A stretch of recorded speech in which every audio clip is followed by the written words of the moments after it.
Bom dia, vamos falar sobre o Índice de Deficientes no Brasil. Em 2010 foi divulgado pelo IBGE que 45,6 milhões de pessoas declararam ter ao menos um tipo de deficiência. Isso corresponde a 23,6% da população. A deficiência visual foi a mais apontada, atinge 18,8% da população. Em seguida vem a deficiência motora, com 7%, auditiva 5,1%, e mental e intelectual 1,4%. A taxa de alfabetização de pessoas de 15 anos ou mais, entre as que têm essa deficiência, é de 81,7%, mais baixa do que a observada na população total, na mesma faixa etária, que é de 90,6%. Bom dia, sou a Tainá. Agora eu vou fazer uma entrevista com a professora Dilma de Saed. Bom dia, Tainá. Vamos então às perguntinhas, o que tu quer saber, né, sobre a educação especial, é isso o trabalho de vocês, né? Então, fica à vontade, pode perguntar, o que eu puder contribuir. Na tua opinião, como é ser um deficiente? Assim, ser uma pessoa com deficiência é bem chato, não é legal, porque a gente tem limitações, a gente passa por várias situações que nos impedem de muitas funções que a gente gostaria de desenvolver. Mas achando que nós rompemos algumas barreiras e desenvolvemos outras funções. É bem chato ser um deficiente. E assim, no dia a dia, tu acha qual é a barreira que eles enfrentam para se locomover de um local, o preconceito? Então, Tainá, assim, eu costumo dizer que tem algumas barreiras que dificultam a vida da pessoa com deficiência. Algumas barreiras. As barreiras arquitetônicas, que é a arquitetura dos prédios, né? Que quando um engenheiro, um arquiteto prepara uma estrutura física para um condomínio, para uma casa, ele não se preocupa com a pessoa deficiente, ele se preocupa com o bem-estar da pessoa normal, né? Dita normal. Então, assim, a primeira barreira que a gente enfrenta é a arquitetônica, a arquitetura. Nossa escola, por exemplo, ela tem se adaptado porque a pessoa com deficiência tem entrado nela e tem vindo e tem estudado aqui. Mas ela não foi preparada para a pessoa com deficiência. Nós não temos banheiro adaptado, nós não temos corredores adaptados, nós não temos corrimão, enfim. Essa nossa rampa é muito ruim para a pessoa com deficiência subir e descer. Por exemplo, uma cadeira de roda precisa ser conduzida por uma segunda pessoa, porque um deficiente não consegue conduzir a cadeira de roda na Também rampa. não tem os pisos. Não tem piso adequado, enfim. A primeira barreira, arquitetônica. A segunda barreira que eu vejo que dificulta muito a vida nossa de pessoas com deficiência é a barreira atitudinal.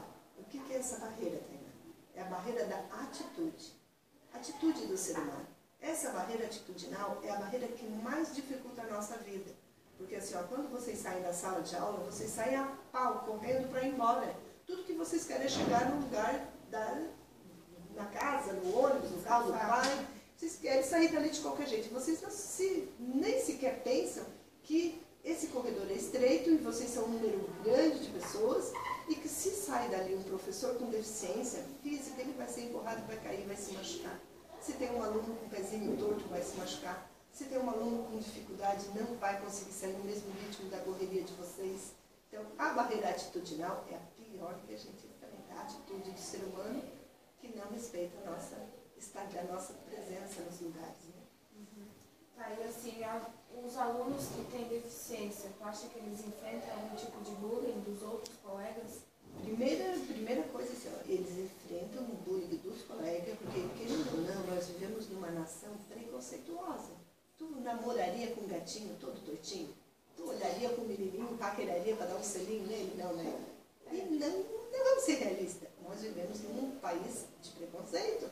Nossa família, nosso pai, nossa mãe já nos ensinou de que a gente tem que casar com um moço bonito, de porte, uma moça bacana. Os meninos aqui que não vão assistir essa nossa entrevista, deixa eles pensar se eles olhariam por uma gatinha que ela ficasse numa cadeira de roda, que ela fosse toda tortinha com a mancada. Não ia. Isso é bullying, isso é preconceito. E a gente sofre isso sim. Eu casei por uma sorte, assim. Acho que o namorado, acho que no dia estava meio alto, tinha tomado mais cerveja e eu vi todos os defeitos. Senão eu não tinha casado. Mas ninguém é perfeito também. Pois é, mas a gente sofre bullying sim. Agora sim, uma pergunta mais íntima. Qual é a tua deficiência? Assim, ó, a minha deficiência, eu tenho amputação nos 2 dedos do pé esquerdo, eu tenho amputação luxação também no metatarso, que é um osso que segura os dedos. Eu tenho placa e parafuso e enxerto de osso na coluna cervical. Então eu tenho uma reconstrução de coluna cervical. Esse enxerto de osso foi retirado da pelve, do quadril, e foi colocado no pescoço, um osso para reconstruir minha coluna. Eu tenho os dois lados do quadril, o direito e o esquerdo, com deformação.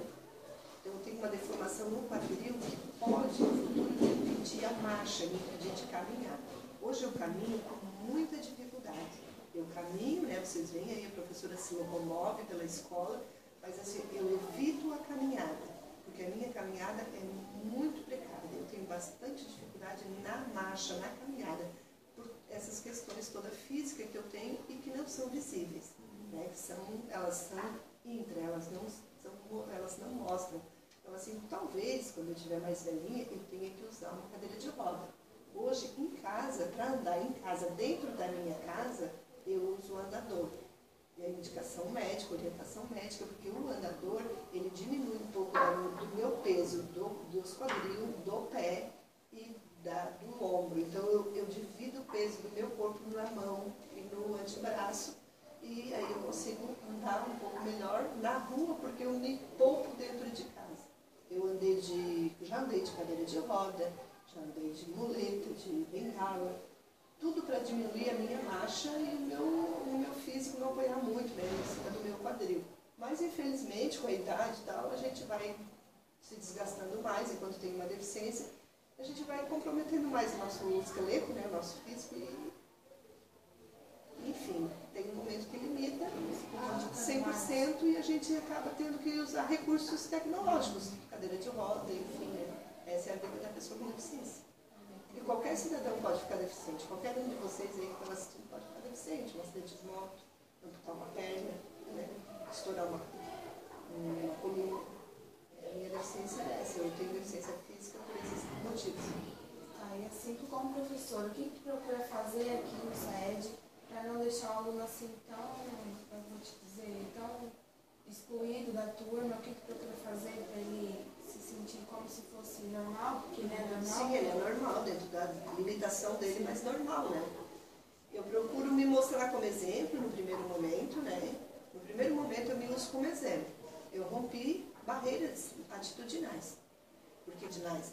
Lá na época de 70, que eu estava no primeiro, segundo, terceiro aninho escolar, eu sofria muito bullying, porque lá as crianças não sabiam o que era uma pessoa manca. Eu era motivo de chacota, eles riam de mim porque eu mancava, eles riam de mim porque eu usava uma bengala. Lá eles riam muito, porque as crianças da época, eles não tinham essa concepção que tem vocês hoje, que a televisão divulga a pessoa com deficiência, a televisão mostra o respeito que a sociedade tem que ter por nós. Lá não, lá não tinha isso. Os pais escondiam os filhos com defeito dentro de casa, para não serem envergonhados diante da família, diante da sociedade, então não apresentavam a gente. Eu mesma, eu passei por muita situação, assim, a minha irmã é um pouquinho mais velha que eu, ela era linda. Ela é uma mulher, uma moça maravilhosa, linda, perfeita. Tudo que ela botava ficava bonito. Eu era deficiente, eu era patinho feio. Eu andava de muleta, de bengala, eu mancava, eu não botei um salto alto. Entende? Então aquele salto lindo assim que as meninas põem, né? Com um vestido maravilhoso para ir numa festinha de 15 anos da colega, eu não tive o direito de andar. Então eu passei muito isso, então hoje o que eu faço para o aluno? Eu mostro para ele que hoje está muito mais tranquilo. Se eu lutei, se eu venci sozinha, que a sociedade, as leis não me davam esse suporte e eu consegui, por que eles não vão conseguir vencer o preconceito dos colegas, o bullying? É conversando, é chamando para perto, é mostrando o nosso potencial. E eu fiz isso, eu mostrei o que eu podia, eu mostrei meu potencial, tanto que a minha mãe começou a me ver com outros olhos, né? Não como um estorvo, mas como uma filha produtiva.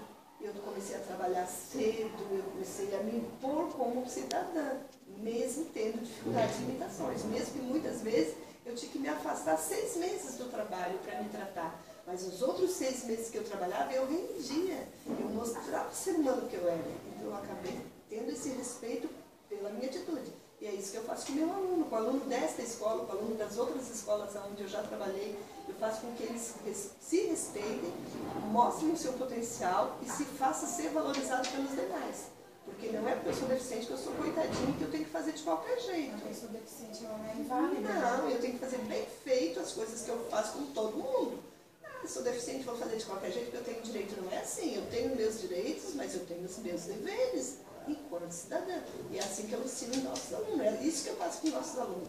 E assim a gente tem conseguido isso. Eu estou há 3 anos e meio, 3 anos aqui no Garcia, no SAED, né? Eu trabalhava no SAED de outra escola, que era um trabalho muito legal, muito organizado, e a gente caminhou muitos alunos com deficiência para o mercado de trabalho, lá na outra escola. Quando eu vim para cá, que eu me efetivei e vim para cá, nossa, a gente mudou muito a estrutura da escola, da educação especial. Não é vista, porque fica mais restrito com a família e com as pessoas que têm deficiência. Mas a gente já mudou muito, a gente está encaminhando alunos para estágio, alunos para curso, alunos para o mercado de trabalho. Agora a gente está com um projeto de jogos, né, dos Paralímpicos, para os alunos que têm alguma deficiência. Então eu estou investindo neles porque eu investi em mim. Eu me vejo assim como uma pessoa que eu posso contribuir nesta área. Como exemplo. Eu passei. Então, se ele chega aqui, porque eles fecham a porta, algumas alunas adolescentes fecham a porta quando eu estou atendendo elas. Por questão de preconceito, porque elas têm vergonha de vocês olharem para elas como deficientes, que estão fazendo um trabalho diferenciado, porque o trabalho que vocês fazem elas não alcançam, não dão conta, eu preciso fazer um trabalho diferenciado com elas, né? Para que elas aprendam também. Aí elas têm vergonha, aí elas fecham a porta, eu acho isso tranquilo, só que eu vou falando, vou conversando, não, precisamos abrir a porta, precisamos nos mostrar, as pessoas precisam nos ver, elas precisam nos respeitar nas nossas diferenças. É assim que a gente vai tomando espaço na escola, tomando espaço na sociedade, e devagarinho elas vão entendendo. Não sei se vocês perceberam, mas na festa junina tinha crianças, alunos com deficiência, passeando de vestidinho, de saída, normal como todo mundo, coisa que no passado já não acontecia, eles ficavam dentro de casa, os pais não traziam. Então é isso que eu tenho feito aqui na escola com o aluno, né? Tentar mudar essa história, assim, da pessoa deficiente não tem valor e muito. Tu acha que as leis que eles fizeram, por exemplo, estacionar os carros onde não pode, tu acha que eles estão seguindo essa lei ou não entrou em vigor ainda? Não, hoje a gente tem algumas leis assim, que protegem os nossos direitos, o estacionamento prioritário para a pessoa com deficiência, a gente tem o direito, a gente vai lá, estaciona mais perto. Por quê? Porque eu tenho dificuldade de caminhar, como eu falei para vocês. Imagina eu estacionar 2 quadras da farmácia onde eu vou, da loja onde eu vou procurar um lingerie. Eu não vou lá procurar um lingerie com calma, com tempo, na minha hora de folga. Eu tenho que estacionar 2 quadras. Até eu chegar na loja, eu já não consigo mais ficar de pé para a vendedora me atender. Então, o estacionamento próximo me possibilita, né? Outra coisa, assim, um carro, a gente tem desconto no carro, para comprar um carro mais barato, porque nós somos deficientes, temos um desconto no valor do carro. Por quê? Porque a gente gasta mais gasolina, não é de graça para o deficiente, é porque o deficiente ele anda mais de carro, ele não caminha. Então eu uso o carro para ir numa quadra, para ir na outra quadra, para ir na outra quadra. Eu uso mais o meu carro do que uma pessoa normal que caminha. Então eu consumo mais combustível. Por isso tem uma lei que desconta o meu carro. Então tudo tem um porquê. Não é porque é de graça para o deficiente, é porque ele precisa por algum motivo. A gente lutou muito por isso. Tu acha assim que tem algum preconceito? Por exemplo, o patrão vai contratar um empregado que ele tem algum tipo de deficiência. Tu acha que ele vai ter algum preconceito? Ele vai achar que a pessoa não tem potencial para fazer o mesmo que as pessoas que são normais? Sim. No passado, a pessoa com deficiência não trabalhava. Não tinha direito ao trabalho, tinha direito a estar escondido dentro de casa. Quando o mundo saía para a rua para pedir esmola, não trabalhava. Hoje não, hoje tem uma lei de cota, que é a lei de cota, a lei de cota, ela obriga, é uma lei que obriga o empresário a contratar a cada 100 empregados que a empresa possui, ele tem que ter no mínimo um com deficiência. É lei, ele tem que ter. E também, ele, além de ser obrigado por lei, né, ele recebe um desconto nos impostos quando ele contrata mais do que a cota de pessoa com deficiência. Isso para quê? Para possibilitar a empresa a contratar essas pessoas, que eles não contratavam. Eles não nos davam o direito de trabalhar, porque a gente dá trabalho. Eu, por exemplo, eu não tenho o mesmo potencial físico, né, de um outro colega que pode subir essas rampas, descer. Eu trabalhei à noite aqui de segundo professor, que eu precisava financeiramente daquele salário, né, de 20 horas à noite, e eu não conseguia, tive que abrir mão. Eu parei de trabalhar à noite porque eu não conseguia mais subir essa rampa. Meu quadril não me segurava mais, então eu não tinha mais, eu abri mão. Então, assim, ó, e tem coisas que a gente abre mão, que a gente dá trabalho, que as empresas não querem nos contratar. Aí veio a lei que obriga, né, a empresa a nos contratar, e se ela não contratar a pessoa com deficiência, tem uma multa bem alta para a empresa pagar, então ela precisa ter. Hoje, na escola aqui na Maria Garcia Pérez, só tem a professora Dilma, contratada, né, por essa lei da inclusão. Eu fui contratada no concurso público e entrei na cota da pessoa com deficiência. Hoje, na Maria Garcia Pérez, só tem eu. Mas vai abrir vagas para outras pessoas com deficiência, porque a nossa escola é muito grande, nós temos um número grande de professores, de técnicos pedagógicos, de diretores, e vai ter, para cada função vai ter que ter uma pessoa com deficiência. Vai ter que ter uma pessoa com deficiência na gestão, porque é uma pessoa com deficiência que vai lutar pela causa da deficiência. Então, na gestão escolar vai ter que ter alguém, no grupo docente vai ter que ter alguém, no grupo de orientação pedagógica vai ter que ter um deficiente. Então, o Estado vai estar se organizando e já está, porque a gente está cobrando, né? Nós, pessoas com deficiência, que cobramos isso para que isso aconteça. Nas empresas, assim, ó, o desrespeito é menor, porque a gente processa, né? Se houver um patrão que desrespeitar um funcionário porque ele não vendeu como o outro, a gente tem o direito né, a se defender, né? Claro que o preguiçoso não, né? Porque tem uns também que devem ser tipo, preguiçosos, né? Como tem tudo quanto é lugar. A gente tem que ser ético e profissional, né? Não pode deixar achar que é deficiente que não pode fazer o que outro faz. A gente faz o que, ó, por exemplo, eu posso ficar sentada aqui, eu estou trabalhando agora, eu estou desenvolvendo uma atividade, um trabalho para trabalhar com meus colegas professores, para orientar eles, para ajudar eles, para conhecer. Então a gente está sempre trabalhando. Agora, não necessariamente caminhando, correndo, pulando, porque eu não posso fazer isso. De repente, 7 de setembro, todo mundo vai desfilar, né? O pessoal que gosta, eu também gosto, mas eu não posso. Eu não posso caminhar com aquela quantidade lá para desfilar, eu não posso, então eu não vou. Tem coisas que o grupo escolar tem que entender que a pessoa com deficiência não faz. Tem coisas que a empresa tem que entender que o funcionário com deficiência não faz. E ele tem que ser absolvido dessas coisas, sem ser culpado, sem sofrer bullying, sem dizer que é preguiçoso, sem dizer que... Não pode dizer isso pra gente. E se a gente não pode, a gente não faz. E o outro tem que respeitar. Eu acho que é por aí, né? Daí também tem aqui em Araranguá, não sei se vocês conhecem, eu sou presidente da ADEAR, Associação das Pessoas com Deficiência Física. Né? Já a segunda gestão, já a primeira gestão vence agora em outubro e provavelmente eu vou ficar mais 2 anos como presidente. Então, assim, a gente tem feito um trabalho bem legal de conscientização, de busca da pessoa com deficiência do lar, que é aqueles que não saem, os cadeirantes, e qualquer um pode ficar deficiente.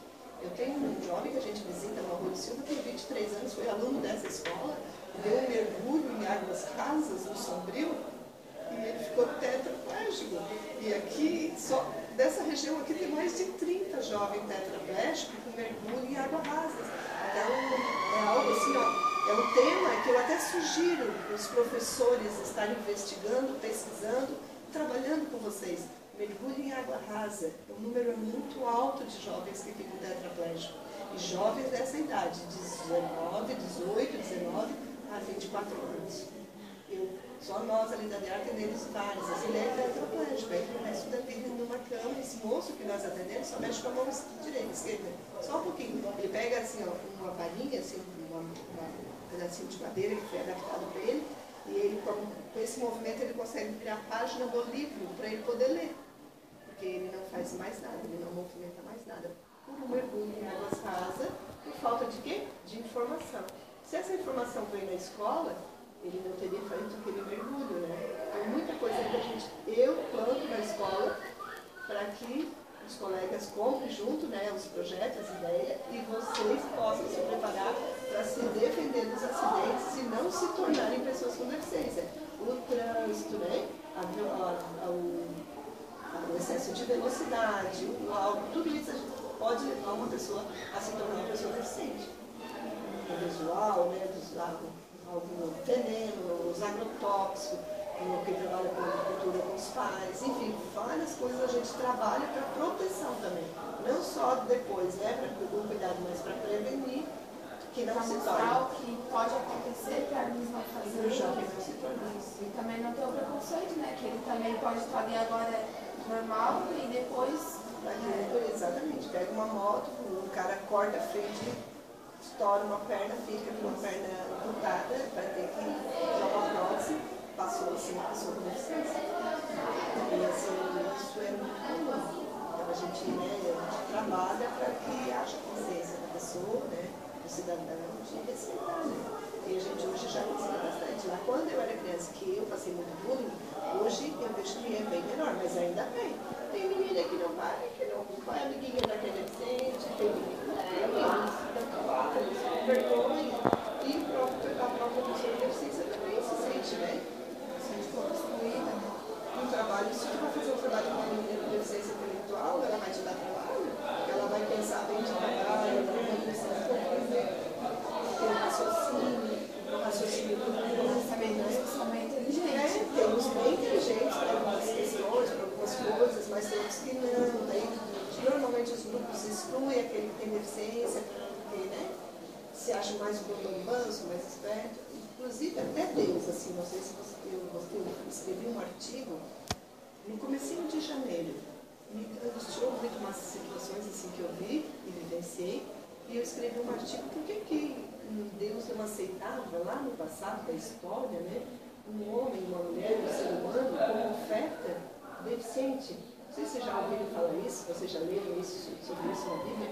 No passado, as ofertas, quando a família tinha muito pecado, para ser abolida daquele pecado, Deus exigia uma oferta.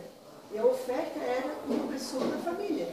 Eles levavam uma pessoa da família, matavam, sacrificavam aquela pessoa da família, e o sangue daquela pessoa que morria perdoava o pecado da família. E a família tinha um novo recomeço espiritual com Deus. Era assim que eles acreditavam na história, né, do passado. Era assim que o ser humano acreditava, que abolia os seus pecados. Então Deus aceitava só pessoas perfeitas, seres humanos perfeitos como ofertas. E aí eu me questionei por que Deus não aceitava nós? Por que a gente não podia ser aceito como sacrifício, só os perfeitos? E um dia eu me indignei, né? Eu disse, Deus, por que tu não nos aceitava? Comecei a procurar na Bíblia assim, umas respostas e pedi para Deus.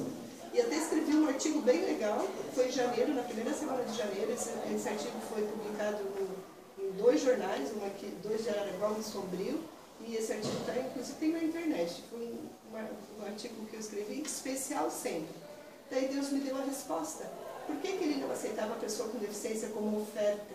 Porque o ser humano é tão perverso, o ser humano é tão egoísta, o homem humano, que ele nunca ia sacrificar um filho perfeito se ele podia sacrificar um torto, um aleijado. Por que ele ia dar um perfeito? Por que ele ia dar uma moça bonita dessa se ele tinha uma cadeirante ali toda tortinha e feia para morrer? Qual que ele ia preferir matar, o pai, a mãe? Qual que o pai e a mãe ia dar de oferta para Deus? Uma moça bonita, assim, né? Ou uma mocinha toda tortinha que estava na cadeira de rodas que não saía do quarto? O pai ia dar sempre os cadeirantes, sempre os deficientes, como oferta a Deus. E Deus não queria nos dizimar, queria que nós estivéssemos inseridos na sociedade para nós mudar um pouco, né, dessa coisa ruim que o ser humano tem, de ser tão egoísta e se achar que a beleza exterior é tudo. Deus não aceitava nós como oferta. Porque se ele aceitasse, nós teríamos sido dizimados. Não existiria deficiente, porque eles iam matar todos os deficientes como oferta, né? Pecavam um monte, faziam um monte de coisa errada. Quem pagava o preço? Os deficientes, porque Deus aceitava, né? Deus não aceitava nós como oferta. Os deficientes Deus não aceitava. E Deus explicou para mim, me mostrou por quê. Daí tinha um rei, o rei Saul, ele foi um rei que fez muita coisa errada e ele foi morto, né? Ele mesmo se matou depois de muita coisa errada que ele fez. E ele tinha um filho deficiente. E aí, para aceitarem a família do rei novamente na sociedade, né, da época, era necessário fazer um holocausto, um sacrifício. Então, o rei que assumiu, que era o rei Davi, ele, para aceitar a família e passar por cima de tudo que havia sido errado do rei Saul, precisava de um holocausto. Daí ele pegou os sobrinhos perfeitos, pegou os filhos do rei perfeito, e esse filho deficiente, Mefibosete, não foi aceito. Foi onde me indignei. Por que ele não foi aceito? Ele era de sangue, ele era filho do rei, ele tinha o mesmo direito. Por que ele não foi aceito como holocausto? Daí foi onde aceitasse os deficientes, só iriam os deficientes ser mortos. Os bons iam ser soldados, iam ser, né, indo para a guerra, que tinham um corpo saudável, não iam ser mortos pela família. Quem quer dar um filho bom, produtivo, que podia sustentar uma família, ia deixar um tortinho, né? Então, por isso que Deus não quis aceitar.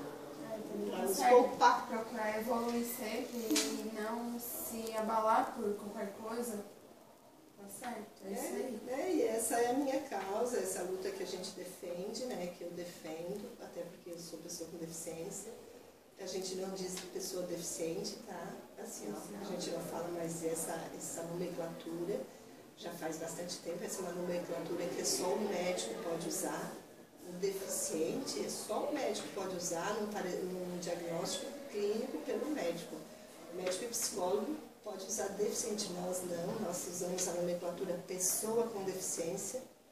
Sempre tem que usar pessoa com deficiência, a pessoa com deficiência, nunca o deficiente, porque essa nomenclatura caracteriza uma deficiência, e na verdade, né, todos nós temos uma deficiência.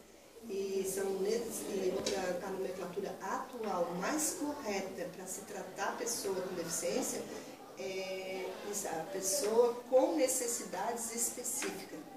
A pessoa com necessidade específica. O que é específica? Específica é uma necessidade específica dentre tantas, né? Então, assim, ó, de repente tu tens uma necessidade específica que eu não conheço. Mas todo mundo tem uma necessidade específica. Todo ser humano tem uma necessidade específica. Um acorda cedo, outro acorda tarde, um dorme mais, um dorme menos, um é mais rápido, outro é mais lento, um joga bola, o outro não joga. Todos temos uma necessidade específica do nosso corpo, né? Um enxerga melhor, outro enxerga pior, um fala mais. Então, a pessoa com deficiência é uma necessidade específica do corpo dela. Caminha devagar, né? Anda numa cadeira, pensa diferente, então é uma necessidade específica, então é uma pessoa com necessidade específica. Essa é uma nomenclatura atual. Na verdade, ninguém é perfeito, né? Todo mundo tem um errinho. Todos nós temos um defeitinho. Eu agradeço assim, pela oportunidade de poder falar um pouquinho, né, da pessoa com deficiência. Eu fico feliz pelo trabalho de vocês, pelo professor, né, eu parabenizo a Carol por oportunizar a turma de conhecer um pouquinho mais sobre a pessoa com deficiência, né? Sobre as necessidades específicas do ser humano, as diferenças. E eu sei que, assim, ó, a partir dessa fala, vocês vão começar a olhar um pouquinho diferente para o lado, para aquele que está lá na fila da lotérica, do banco, né? Que chega como eu, que não mostra nada, não tem nada aparente. Mas se eu chego na fila é porque não é porque eu sou um mau caráter e estou me aproveitando. É porque eu tenho uma necessidade específica em que eu não posso ficar por muito tempo de pé ou sentada, né? Então, esses direitos que a lei traz não é para um grupo de preguiçosos, de aproveitadores, mas é para um grupo de pessoas que estão em busca de um movimento de respeito e querem estar nos mesmos lugares, só com dificuldades. Então, parabéns para vocês. Para a professora e que a turma também se conscientize e não sair correndo aí empurrando a professora Dilma quando eu estiver nos corredores. Parabéns também, o exemplo de pessoa e tá procurando sempre evoluir, servir de exemplo, mais um exemplo, para as suas conquistas. Obrigada. Obrigada a vocês também. Sucesso para nós, né? E outra coisa, assim, vou deixar uma dica aqui, ó. Quando precisarem de alguma orientação, alguma informação, pesquisar sobre qualquer coisa na área da deficiência, da educação especial, podem vir aqui no SAED. Se eu estiver aqui, né, que ainda mas enquanto eu estiver aqui, eu estou aberta para ajudar vocês. O que eu não sei, a gente vai pesquisar, a gente vai procurar, né? Porque tem muita coisa que eu não sei, né? A gente vai atrás, vai pesquisar, mas o que precisarem, podem vir aqui. Tá? Desrespeito que vocês veem de alguém, algum bullying, alguma situação, precisa conversar no individual, de repente precisa ser chamado, né? Conversar, orientar aquele colega que de repente não é compreende, está desrespeitando. A gente também pode trazer, a gente conversa, a gente vai em busca ajudar. O objetivo é ajudar o ser humano a viver melhor, com todas as diferenças. Apesar de que ninguém é perfeito. Que bom que nós somos, né? A gente é muito diferente. Então, obrigada. No mercado de trabalho também há diferença. Dos 44 milhões de deficientes que estão em idade ativa, 53,8% estão desocupados ou fora do mercado de trabalho. também lembrar que uma pessoa com deficiência, ela não é incapaz, e a sua capacidade de pensar e produzir é igual a de qualquer um, está presente em todas as